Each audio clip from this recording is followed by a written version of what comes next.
Bueno, ya estando la hora, vamos a tratar de cumplir con el tiempo de todos y cada uno de ustedes. ¿Se escucha bien? ¿Perfectamente? ¿Se escucha? Ok. Bueno, vamos a dar inicio a la conferencia a la cual nos ha invitado Laboratorios Meyer Siegfried, ¿ok? Esta conferencia lleva por nombre COVID-19 y diabetes mellitus, una relación bidireccional.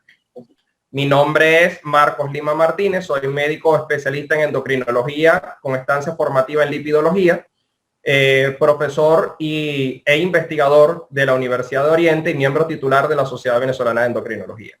Me siento verdaderamente encantado de poder compartir este rato con ustedes, hablando de un tema que nos apasiona, como es la diabetes mellitus, pero un tema que nos apasiona, nos preocupa, en este caso, como lo es la relación que tiene actualmente con la pandemia de COVID-19, la cual nos ha venido a enseñar muchísimas cosas más sobre diabetes, a reforzar otros conocimientos, y es prácticamente una enfermedad que nos incluye a todas las especialidades debido a lo florido del cuadro clínico que presentan estos pacientes. Sin más preámbulos, les comento un poco. Esta conferencia que vamos a dar el día de hoy está basada en este artículo que lleva por nombre Diabetes mellitus y COVID-19, una relación bidireccional. Es un artículo que hemos enviado para publicación recientemente a una revista española, que es la Revista Clínica de Investigación en Arteriosclerosis, que es la revista de la Sociedad Española de Arteriosclerosis. Y este artículo, vale la pena decir que fue escrito por el doctor Carlos Carrera Boada, la doctora María Laura Silva, la doctora Valesca Marín, el doctor Miguel Contreras y mi persona. Y básicamente lo que queremos en la tarde de hoy es compartir parte de lo que hemos dejado plasmado en este artículo con ustedes a través, por supuesto, de esta presentación. Esta es la agenda que vamos a llevar a cabo a lo largo de toda esta tarde. Y primeramente, para no aburrirlos, en los próximos 40 minutos vamos a hablar un poco sobre generalidades de la COVID-19, sobre la situación de la COVID-19 en Venezuela, lo cual es algo que nos tiene, por supuesto, que interesar a todos nosotros por ser venezolanos, las manifestaciones clínicas de la enfermedad, la diabetes mellitus como factor de riesgo para COVID-19 y algo bastante importante, por supuesto que sí, y es el hecho de la fisiopatología de la diabetes asociada a COVID-19. ¿Por qué? Porque este es un tema que está actualmente en boga y es el hecho que se ha podido observar que muchos pacientes que no eran conocidos diabéticos desarrollan diabetes posterior a presentar o a padecer COVID-19. Finalmente vamos a terminar hablando un poco sobre el abordaje terapéutico del diabético con COVID-19. Sé que dentro de los participantes hay algunos que no son personal de salud, entonces voy a tratar de hablar con términos también un poco sencillos, de manera tal de incluirlos a todos, de que quede el conocimiento y que ustedes sean agentes multiplicadores para la población en general. Vamos a comenzar entonces hablando un poco acerca de las generalidades sobre la COVID-19. Fíjense bien. Los coronavirus son una gran familia de virus que pueden causar enfermedad respiratoria, tanto en humanos como en animales. Específicamente el SARS-CoV-2, que es el agente causal de la COVID-19, es un virus tipo ARN monocatenario positivo.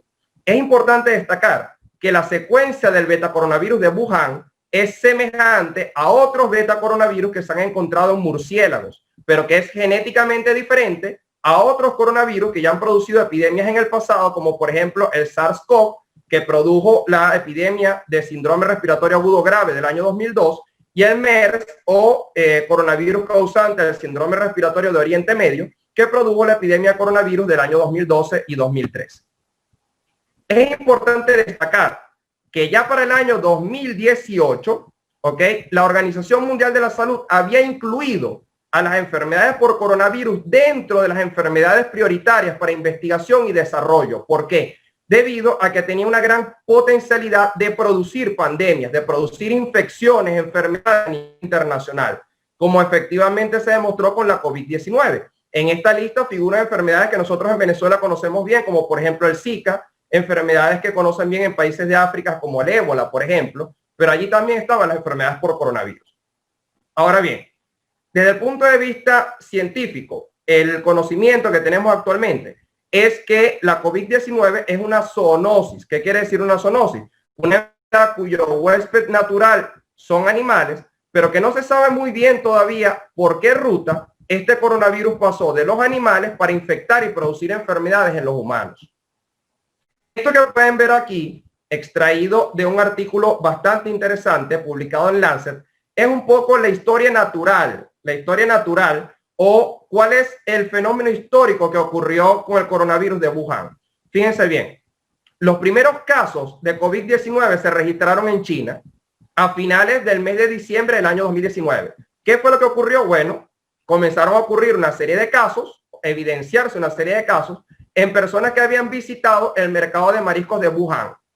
Posteriormente pudieron observar que hubo un aumento en la mortalidad por neumonía en esta localidad china, y posteriormente a finales de diciembre del año pasado, el CDC de China dice que hay una epidemia de una enfermedad respiratoria cuyo agente causal hasta el momento no había sido identificado. Es el 8 de enero de este año, del 2020, cuando finalmente en China se identifica un nuevo coronavirus como el agente etiológico de la enfermedad. Y 3 días después, China comparte la secuencia genómica del virus, que es lo que permitiría posteriormente desarrollar mecanismos de diagnóstico que son los que se utilizan hoy por hoy, por ejemplo, para el gold estándar de diagnóstico, que es la denominada reacción en cadena de la polimerasa en tiempo real. Es importante destacar, fíjense, mi papá era chino y yo no sé hablar chino de eso, pero para entrar un poquito en contexto es importante que sepan que Wuhan está dentro de las 10 ciudades chinas que tienen mayor población. Para que tengan una idea, la población de Wuhan es de 6.434.373 habitantes. Es decir, no fue que la pandemia comenzó en un pueblito por allí, sino que es indudablemente algo que ha venido extendiéndose y que por las relaciones de transporte aéreo y también de transporte marítimo de Wuhan y China con el resto del mundo, era fácil inferir que rápidamente iba a llegar a otras latitudes, como en efecto terminó ocurriendo. Ahora bien, ¿cuál es la situación de la COVID-19? Fíjense, todos sabemos que todos tenemos un corazoncito, ¿verdad? Y lo que voy a decir ahora no es por entrar en política. Vamos a tratar de ser lo más objetivo posible, porque al fin y al cabo los números son fríos, ¿no? Fíjense, a partir del mes de abril, el epicentro de la pandemia de COVID-19 pasó a ser el continente americano, desplazando al que había sido previamente el epicentro de la pandemia, como lo había sido Europa y Asia. Es fácil conocer que por las relaciones de China con el resto de los países del mundo, obviamente íbamos a tener casos de coronavirus en el continente americano. Por ejemplo, el principal inversionista o las principales relaciones comerciales de China en el mundo son con el gobierno de los Estados Unidos. Eso es importante que lo sepamos. Pero cuando vamos a América Latina, los principales socios de China son Brasil en primer lugar y Venezuela en segundo lugar. Esto que observamos acá es un gráfico elaborado por el doctor José Félix Oleta, a mi parecer un maestro de la medicina en nuestro país y un exponente, un baluarte verdaderamente de lo que ha sido el rescate de la epidemiología en nuestro país, en Venezuela. Fíjense bien, estos son los números de la COVID-19 en Venezuela en los últimos, desde que comenzó la pandemia hasta los primeros 8 días del mes de agosto. Cuando comienza la pandemia en el mes de marzo, el 13 de marzo específicamente, que se hace el primer anuncio oficial por parte del gobierno nacional, hubo unas medidas que se tomaron que fueron absolutamente acertadas. Por ejemplo, el confinamiento temprano. Esa fue una medida muy acertada que tomó el gobierno, que en conjunto con otras situaciones que habían estado ocurriendo en nuestro país, como por ejemplo la menor afluencia de vuelos como consecuencia de la salida de aerolíneas por los problemas políticos, sociales y económicos del país, la menor movilidad dentro del territorio. Por ejemplo, yo estoy en el estado Bolívar y ya en nuestro estado desde hace varios meses atrás teníamos problemas o escasez de combustible. Entonces, todos esos factores influyeron para que nosotros tuviéramos un mes de marzo y un mes de abril, donde teníamos una pandemia totalmente controlada en nuestro país. Si nosotros observamos, por ejemplo, en el mes de marzo hubo un total de 143 casos, en el mes de abril 190 casos. Es decir, en ese momento teníamos un índice de transmisibilidad, o lo que llamamos R sub 0, por debajo de 1. Teníamos una pandemia totalmente controlada. ¿Ok?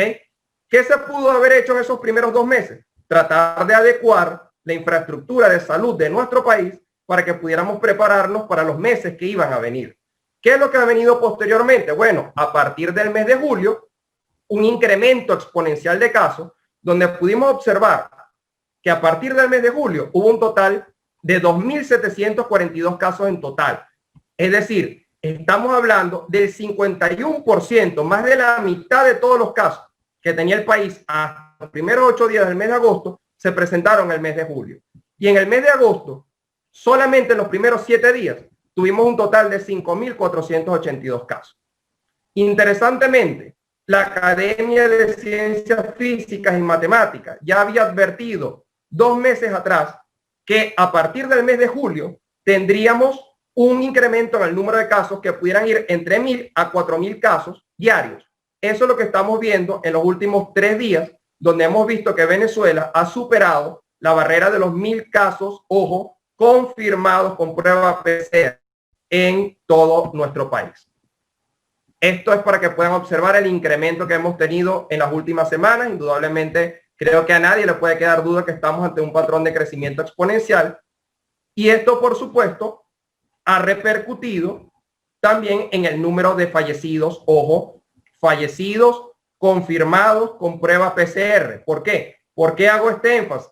Porque todos sabemos bien que hay muchas personas que fallecen, que son tratados como COVID-19, pero por no tener una prueba PCR positivo, no entran dentro de los registros como pacientes fallecidos por mortalidad específica por COVID-19. Entonces, esto, por supuesto, es algo que yo pienso que hay que mejorar. ¿Cuáles son los estados donde han habido mayor tasa de fallecimientos? Por ejemplo, el estado Zulia, primer lugar, Distrito Capital en el segundo lugar, Miranda en el tercer lugar, al igual que el estado Táchira. Y como podemos observar acá, el mayor número de defunciones se observaron el mes de julio, pero no me cabe ninguna duda por el incremento que ya se veía para los primeros 8 días del mes de agosto, que para el mes de agosto íbamos a tener o vamos a tener un número de defunciones muchísimo mayor y que superará ampliamente las defunciones del mes de julio. Aquí podemos observar en esta diapositiva todo lo que es el patrón de crecimiento de la pandemia por estados. Aquí podemos observar que ha habido un incremento muy significativo, una curva indudablemente empinada de crecimiento en el Distrito Capital, en estados como Zulia, Miranda, Bolívar y Apure, que son indudablemente, sobre todo los estados centrales del país, Miranda, Distrito Capital, son sin lugar a dudas actualmente el epicentro de la pandemia en Venezuela. Ahora bien, quiero ser muy objetivo con lo que voy a decir a continuación. A nosotros se nos han dado algunas cifras de pruebas que se realizan por día en Venezuela. Sin embargo, se contabilizan pruebas rápidas y pruebas PCR. Organismos internacionales como por ejemplo la OCHA, que es una oficina de la Organización de las Naciones Unidas, ha publicado que Venezuela está dentro de los países o es el país del continente americano que realiza menor número de pruebas PCR por millón de habitantes. Eso, a mi parecer, y esta es mi opinión muy particular, eso ha venido cambiando porque se han venido realizando adecuaciones en el Instituto Nacional de Higiene que han permitido hacer un mayor número de pruebas por día. Pero nosotros hemos venido diciendo de manera muy enfática que una cuestión totalmente necesaria es descentralizar y ampliar el número de sectores del país por cada estado, por lo menos, que puedan realizar pruebas PCR también. Esto acá no es un gráfico invención de ninguno de nosotros, es publicado por una ONG internacional donde dice que Venezuela es un país en el cual se confrontan 2 emergencias. Una emergencia humanitaria compleja que existía antes de la epidemia de coronavirus, una emergencia producida como consecuencia de la pandemia del coronavirus, donde tenemos, de acuerdo, insisto, a esta publicación del mes de febrero, tenemos 720 camas de UCI para toda Venezuela, pero solamente 102 camas con ventiladores. Este es un gráfico elaborado también por el doctor José Félix Soleta, a quien le agradezco públicamente por permitirme mostrarles a ustedes esta información. Este es un gráfico donde se evidencia por estados la distribución de esas camas UCI con ventiladores y sin ventiladores. Esto es en base base a datos obtenidos del Ministerio del Poder Popular para la Salud para febrero de este año. Posiblemente ha aumentado, pero obviamente es hasta el momento lo que tenemos. Por ejemplo, para el estado de Bolívar, habían nada más para el mes de febrero 10 camas de unidad de cuidado intensivo con ventiladores. En el Distrito Capital, 21 camas de unidades de cuidados intensivos con ventiladores. Esto indudablemente es totalmente escaso, insuficiente para el volumen de población que nosotros tenemos. Y algo bastante grave, de lo cual no hablamos muchas veces, es que camas de aislamiento solamente hay principalmente en la Gran Caracas, es decir, constituyen el 67% de las camas. Habiendo dicho o habiendo conversado sobre la situación en nuestro país, ¿ok? Ahora quiero conversar un poco acerca de las manifestaciones clínicas de la COVID-19. Fíjense lo siguiente. Lo que sabemos clásicamente es que las manifestaciones clínicas de la COVID-19 pueden dividirse en leves o asintomáticos, que son, de acuerdo a la literatura, el 80%, pacientes con manifestaciones severas o complicaciones, principalmente neumonía, que son más o menos un 15%, y un 5% que va a requerir ingreso a una unidad de cuidados críticos, de cuidados intensivos, y de ese 5%, el 50% morirá y el 50% sobrevivirá. Eso es lo que hasta el momento nos ha dicho la literatura. Ahora bien, fíjense lo siguiente. Ese 80% que presenta enfermedad leve o sintomática, toda la literatura dice que son pacientes que pueden ser tratados de manera domiciliaria en su casa, con aislamiento, con obviamente telemedicina, pero que hospitalizar a estos pacientes también constituye una sobrecarga innecesaria en los sistemas de salud. Mucho más en un sistema de salud como el nuestro, que sabemos y que ya hemos demostrado, que vimos en las diapositivas anteriores, que es un sistema de salud muy poco robusto. ¿Qué nos ha mostrado en las primeras series publicadas en Wuhan? Que más o menos un 15 a 20% de los pacientes pueden requerir un manejo hospitalario. Este artículo, que fue publicado en el mes de enero y que representa una serie de adultos de 50 años, el 70% masculino, que tuvieron coronavirus confirmado, COVID-19 confirmado en Wuhan, demostró que de todas las manifestaciones clínicas, la más común es la fiebre. Casi el 98% de los pacientes lo presentó. Tos, el 76% de los pacientes presenta tos. ¿Tos de qué tipo? Principalmente tos seca, y es lo que nosotros hemos visto en nuestra práctica clínica habitual, ¿ok? Mialgias y fatiga, el 44% aproximadamente. Tos productiva, el 28%. Y algo muy importante que constituye un síntoma o un signo clínico de alarma es la disnea. Un paciente con dificultad para respirar es un paciente que debe consultar de manera inmediata, porque es un paciente en riesgo para una insuficiencia respiratoria. Ahora bien, vamos a entrar en materia. El cuarto punto de nuestra agenda es diabetes mellitus como factor de riesgo para COVID-19. Fíjense, a nosotros nos han dicho históricamente, desde que comenzó la pandemia, que los pacientes diabéticos son pacientes de riesgo para morir por COVID-19. Vamos a ver por qué. Vean, esta fue una serie publicada en Lancet, ¿ok? Específicamente en la subdivisión de Lancet para sistema respiratorio, ¿ok? Que mostró en 52 adultos confirmados por COVID-19 en Wuhan, China, que el 22% de los que no sobrevivían, es decir, el 22% de los que se morían, eran diabéticos. Pero el 10% apenas de los que sobrevivían eran diabéticos. ¿Qué quiere decir eso? Que cuando tú comparas sobrevida entre pacientes diabéticos y no diabéticos, es prácticamente el doble los pacientes diabéticos con COVID-19 que van a morir en comparación más o menos, ojo, pacientes que requieren manejo hospitalario, pues estos eran pacientes de manejo hospitalario, en comparación con pacientes con COVID-19 diabéticos que van a sobrevivir. ¿Qué fue lo que se demostró en Italia? Que 2/3 de las personas que se morían en Italia por COVID-19 eran diabéticos o eran obesos. Entonces, indudablemente, hay un factor de predisposición con la diabetes mellitus para morir. Pero ustedes dirán, bueno, doctor, pero 52 pacientes son muy poquitos. Bueno, aquí les presento a continuación este metaanálisis publicado recientemente en Cell Metabolism, el cual incluyó aproximadamente 7.300 casos confirmados de COVID-19. ¿Y qué fue lo que demostró? que pacientes diabéticos que se infectaban por COVID-19 tenían una mayor mortalidad en comparación con pacientes no diabéticos que se infectaban por COVID-19. Primera conclusión. Pero la segunda conclusión, creo yo que es la más importante, y como endocrinólogo es la que me gustaría compartir a mí y dejar el conocimiento en mis otros colegas y en la población o en la comunidad que está actualmente escuchando nuestra conferencia, y es la siguiente. Cuando compararon a aquellos pacientes diabéticos que estaban bien controlados, es decir, que tenían una hemoglobina glicosilada óptima, unos niveles de glucosa óptimos, la mortalidad era mucho menor, es decir, había una mejor sobrevida cuando eran diabéticos y estaban bien controlados en comparación a cuando eran diabéticos y estaban mal controlados.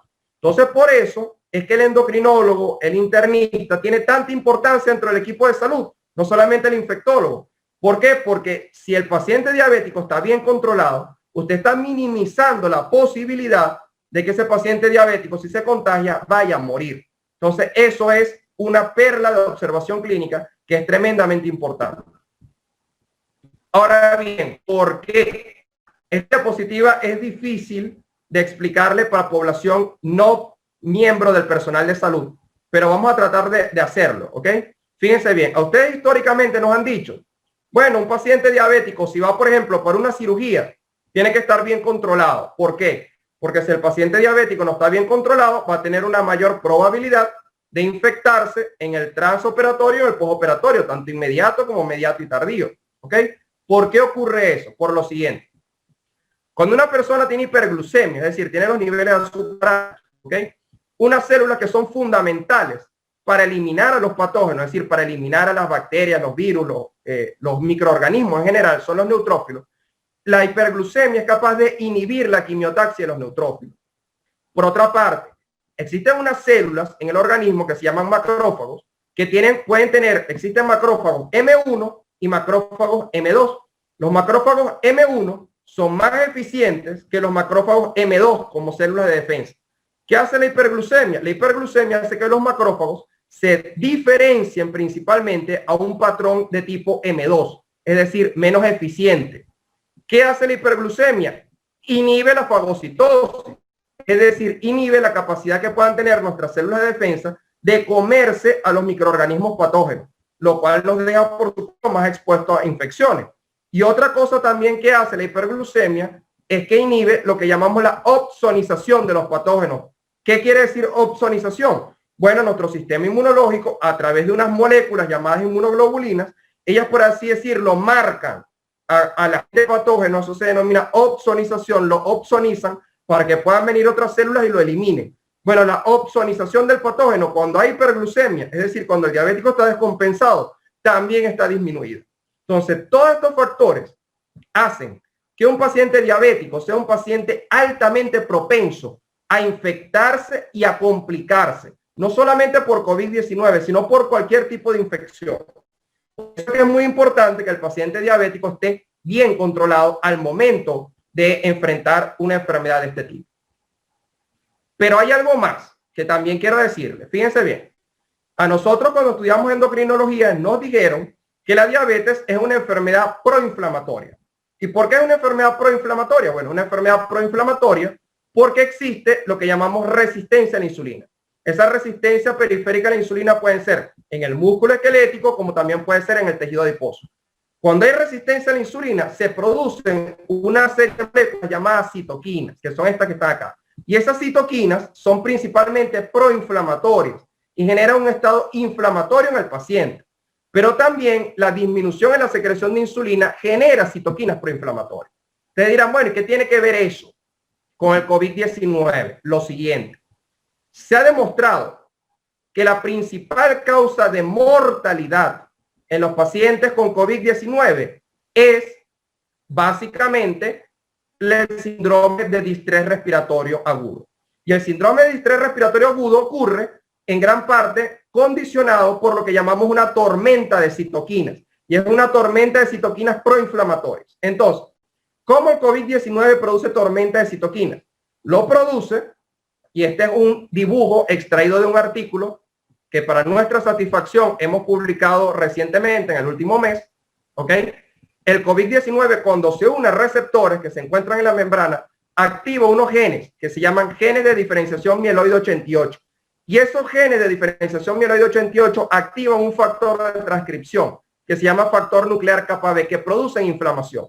Conclusión, para explicarlo en sencillo. Si usted tiene un paciente diabético, que es un paciente inflamado, y aparte de eso le superpone otra enfermedad que es inflamatoria también, tú vas a tener un paciente hiperinflamado. Y ese paciente hiperinflamado va a tener una mayor probabilidad de desarrollar lo que llamamos un síndrome de distrés respiratorio agudo, un síndrome con tormenta de citoquinas y por consiguiente inflamación sistémica y muerte.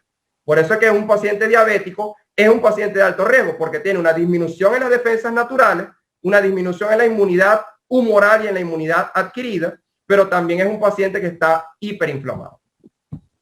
Este es el artículo, lo pueden buscar en la revista clínica de investigación en arteriosclerosis. Está para descarga gratuita, como todos los artículos que tienen que ver con COVID-19, y nos sentimos bastante orgullosos de haber producido esta bibliografía con sello venezolano. Ok, vamos a ver por acá. Entonces, ¿cuál es la fisiopatología de la diabetes asociada al COVID-19? Vamos a tratar de explicarlo en términos sencillos porque es un poquito más complicado, ¿ok? Ya les he dicho que pacientes diabéticos son pacientes que tienen mayor riesgo a morir por COVID-19. Pero ahora yo les voy a demostrar en la siguiente diapositiva cómo un paciente que no era diabético, al infectarse por COVID-19, puede volverse diabético. Vamos a ver.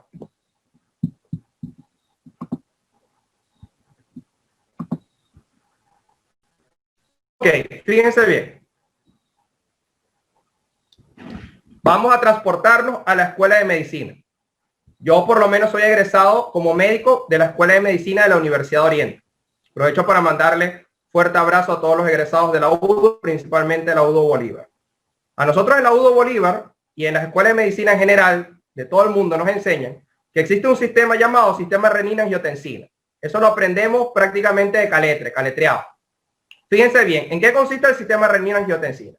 El sistema renina-angiotensina consiste en que existe una proteína llamada angiotensinógeno, ¿ok?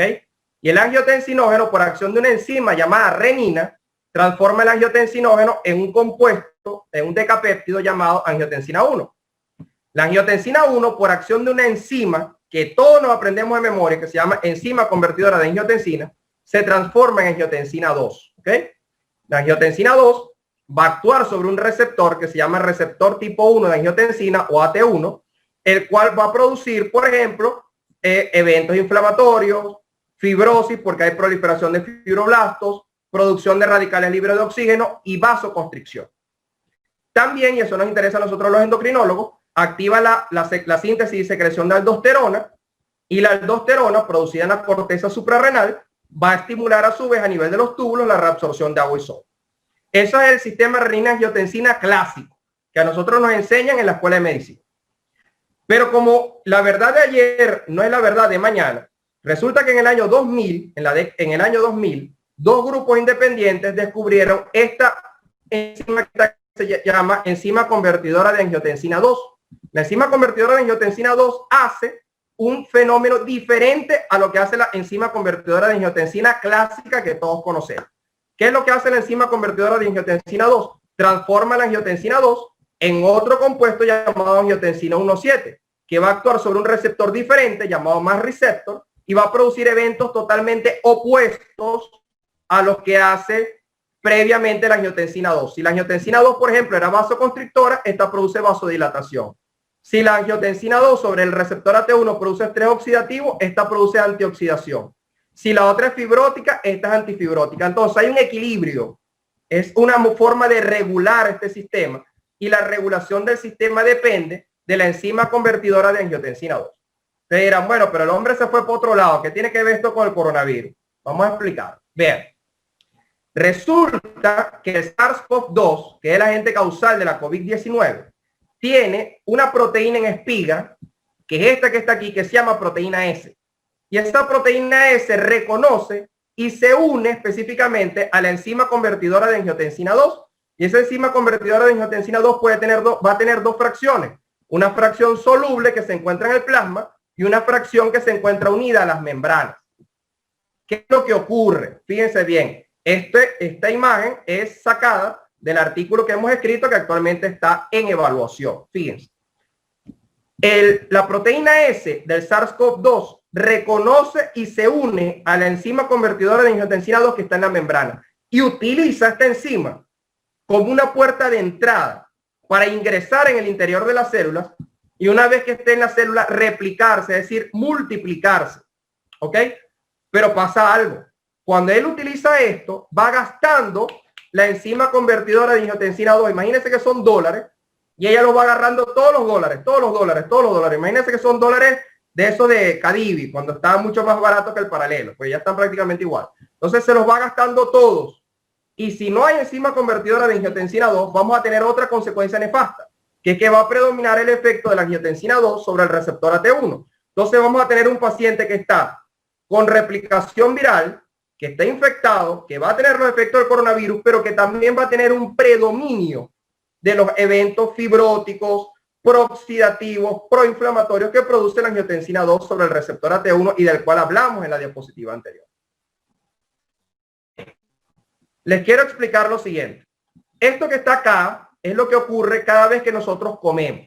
Cada vez que nosotros ingerimos un alimento, ese alimento pasa por el esófago, llega al estómago y una vez en el estómago, por acción de enzimas de nuestro tracto gastrointestinal, posteriormente también el intestino, se cinde ese alimento para que nosotros podamos absorber los diferentes nutrientes que tiene. Entre esos nutrientes está este que está aquí, que aparece como una pastillita azul, que es la glucosa. ¿Ok?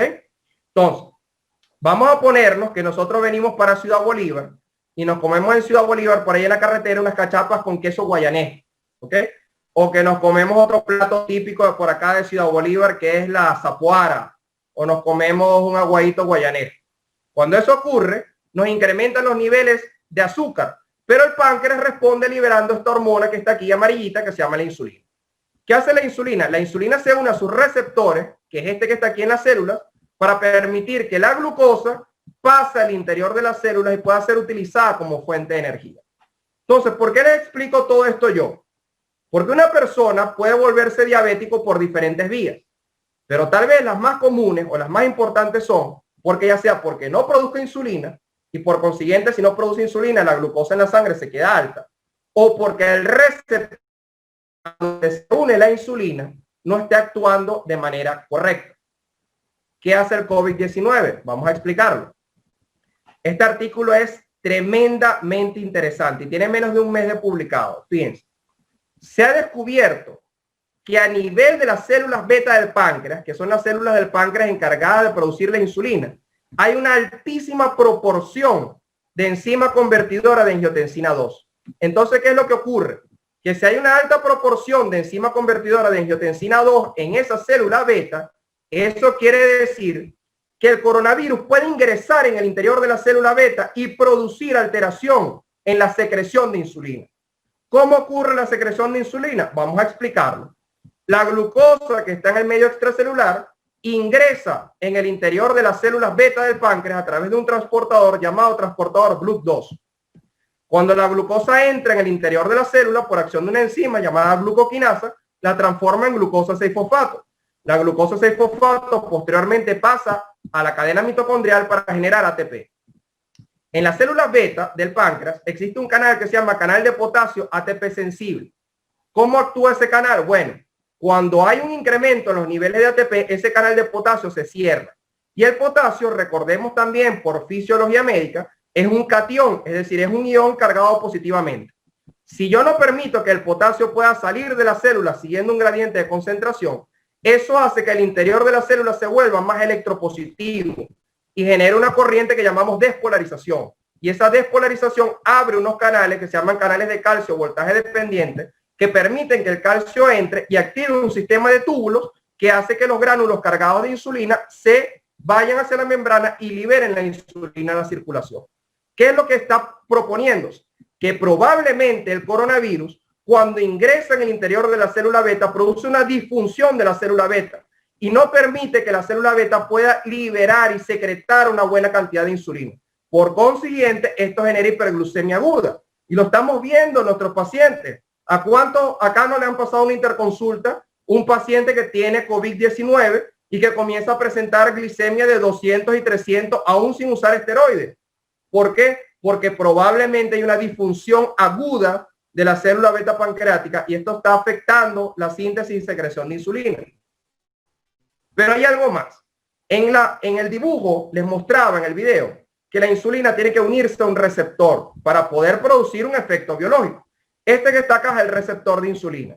La insulina se une a estas dos subunidades que están aquí afuera, que se llaman unidades alfa. Cuando la insulina se une allí, produce en condiciones fisiológicas una fosforilación de los residuos de tirosina de un sustrato que se llama IRS1 o sustrato del receptor de insulina tipo 1.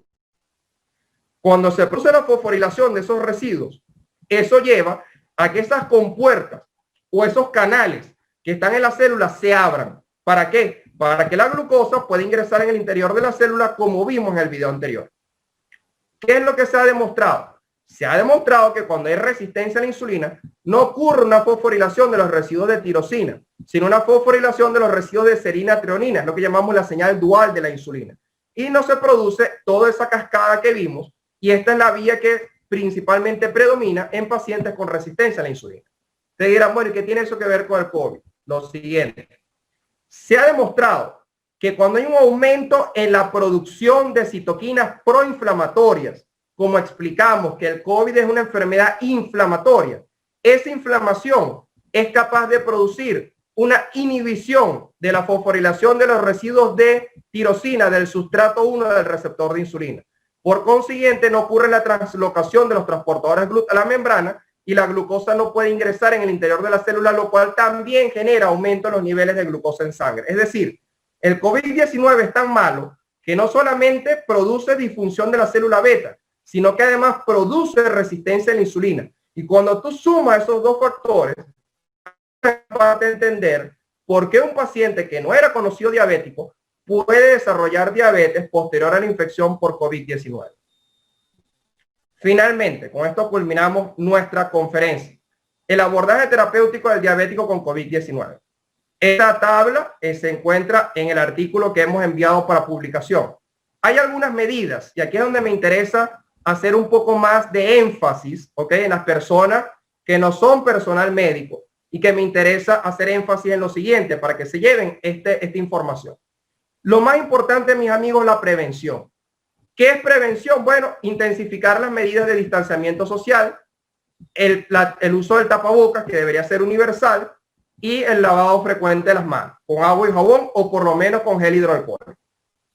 Esto es clave. Estilo de vida saludable. Hay personas que te preguntan todos los días por las redes sociales, bueno, doctor, ¿cómo yo puedo hacer para prevenir el coronavirus? Y la gente está esperando que le mandes una pastilla, que lo mandes a tomar vitamina C, que lo mandes a tomar vitamina D, que lo mandes a hacer algo genial, algo tipo de la NASA, pero es muy sencillo. ¿Cómo usted puede disminuir la probabilidad de que usted no se infecte? Usa el tapabocas, mantenga la distancia y tenga una alimentación sana y haga actividad física en su casa. Eso es tremendamente importante, mis amigos. Hacer actividad física en la casa. Tremendamente importante. ¿Por qué? Porque se ha visto también, y eso lo podemos hablar en otra ocasión, que la obesidad también es una enfermedad inflamatoria. Y una persona obesa es una persona inflamada y por consiguiente mayor propenso a morir. Otras medidas generales en el diabético, controlar el peso. A mí me parece un exabrupto todavía que me va gente a la consulta y me dice, doctor, yo estoy más gordo porque la cuarentena me tiene gordo. Al contrario, más bien ahorita con la cuarentena usted debería de tener un mejor peso. Haga ejercicio en su casa, busque comer mejor, pero hay que cambiar los hábitos porque más bien la obesidad puede complicar mucho más al paciente con COVID. Hidratación, monitoreo frecuente de la glucemia y algo muy importante, el apoyo familiar y psicoemocional. Tratar de llevar esperanza a los pacientes. Hay algo que nos enseñan en la escuela, que es que un médico puede tener una personalidad placebo o una personalidad nocebo. Uno decide qué ser. Yo prefiero brindarles esperanza a mis pacientes, hablarles de que las cosas van a estar mejor, que meterles e infundirles terror todo el día. Yo creo que esa es una estrategia equivocada, a mi parecer. Tratamiento de la hiperglucemia, mejorar la hemoglobina glucosilada, tremendamente importante. Si la puede tener por debajo de 7 o de 6.5%, mejor todavía. Reevaluar el tratamiento farmacológico con la finalidad de evitar hipoglucemia.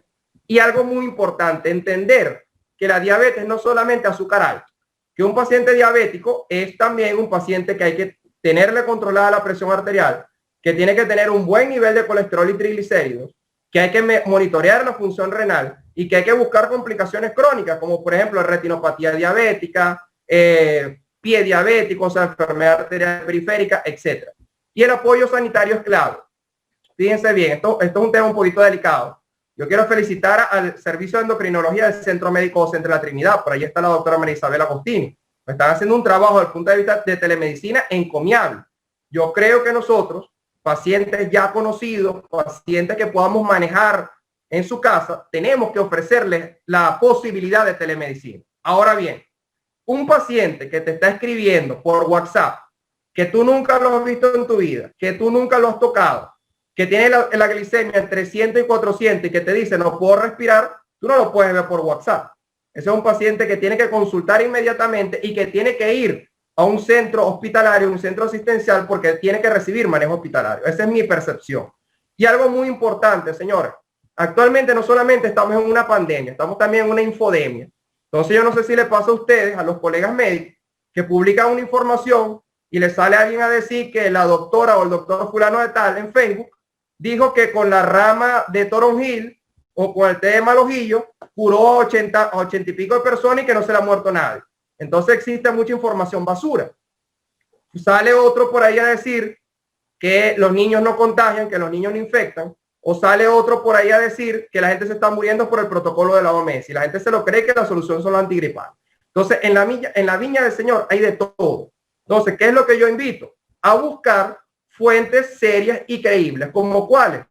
Bueno, si no le gusta la OMS, porque ya cayó en desgracia, para algunos, vamos a buscar la Asociación Americana de Diabetes o vamos a buscar la Sociedad Venezolana de Endocrinología y Metabolismo, que varios colegas hicieron resúmenes por enfermedades de cómo tratarlos en COVID-19 y que me parece que es un trabajo magnífico. No es porque yo sea miembro de la Sociedad Venezolana de Endocrinología, pero saco pecho porque verdaderamente que me parece grandísimo el trabajo que han venido haciendo. Ok, algo muy importante para ir concluyendo. Todos los medicamentos, todos sin excepción, que se utilizan actualmente para la diabetes mellitus, usted los puede usar en COVID-19. Una de las cosas que yo veo que me preocupa es que los pacientes me escriben, doctor, me dio COVID-19 y como me dio COVID-19 suspendí todo el tratamiento. Al contrario, los pacientes tienen que mantener el tratamiento. ¿Por qué? Porque se ha demostrado científicamente que todo medicamento que lleve a bajar el azúcar, todo medicamento que lleve a bajar la glucemia, es un medicamento antiinflamatorio. Antiinflamatorio. Tiene propiedades antiinflamatorias. La metformina es un sensibilizante. Tiene una propiedad antiinflamatoria por vía MPK. Los inhibidores de la DPP4. La insulina, que tanto le tiene miedo a la gente. La insulina tiene un efecto antiinflamatorio. También hay medicamentos que a mí en lo particular me gustan mucho, como por ejemplo la sulfa. Son medicamentos económicos, son medicamentos que se consiguen en el país, que sabemos que actúan a nivel de un receptor que se llama receptor SUR1, produciendo secreción de insulina a través del cierre de los canales de potasio ATP sensible, los cuales ya hablamos. Pero fíjense, se ha demostrado que la sulfa tiene otras propiedades adicionales. Las sulfas, por ejemplo, son capaces de activar o de mejorar la actividad de los macrófagos, de producir una mejor actividad de los leucocitos polimorfonucleares neutrófilos. Es decir, tiene propiedades también que potencian el sistema inmunológico que pudieran ser útiles en pacientes con COVID-19. Con esta diapositiva me voy despidiendo. Fíjense bien. Hay algunas consideraciones especiales que hay que tener en cuenta dependiendo del contexto clínico del paciente. Por ejemplo, si yo tengo un paciente con COVID-19 que está grave, que está en unidad de cuidados intensivos, y el paciente tomaba metformina, no es buena idea dejarlo con metformina. ¿Por qué? Porque la metformina le va a incrementar el riesgo de que ese paciente te haga una acidosis láctica. ¿Ok? Entonces lo mejor es que se le quiten la metformina. Los inhibidores del cotransportador sodio-glucosa tipo 2. Sabemos que en nuestro país no se consiguen, pero hay algunos pacientes que los traen importados. Por ejemplo, yo veo muchos pacientes que los compran en Brasil La gente en el Zulia verá gente que lo compre por Colombia. Entonces, bueno, lo podemos ver en la consulta. Los inhibidores del transportador sodio glucosa tipo 2 son muy buenos. Pero si usted tiene un paciente que tiene COVID-19, que está en unidad de cuidado intensivo, de preferencia suspéndalo porque puede aumentar el riesgo de deshidratación y deteriorar la función renal de ese paciente. Entonces es mejor no usarlo. Los agonistas del receptor de GLP-1, que en algún momento los tuvimos en Venezuela, de preferencia son medicamentos seguros, no se consiguen actualmente, la gente no los utiliza mucho por lo mismo que la insulina, por las inyecciones, pero son medicamentos relativamente seguros. Los inhibidores de la DPP-4, medicamentos maravillosos. Tenemos en el país una combinación de inhibidores de DPP-4 de sitagliptina con metformina. Tienen diferentes nombres comerciales, los podemos utilizar en nuestros pacientes. Las sulfas son los medicamentos que sabemos que después de la metformina son los que más se consiguen en el país. Los podemos utilizar, siempre tomando en cuenta que, por ejemplo, si un paciente de edad avanzada, un viejito de 65, 70 años, tratar de tener mucho cuidado porque estos son pacientes que pueden tener un riesgo de hipoglucemia. Entonces, mucho cuidado allí con eso.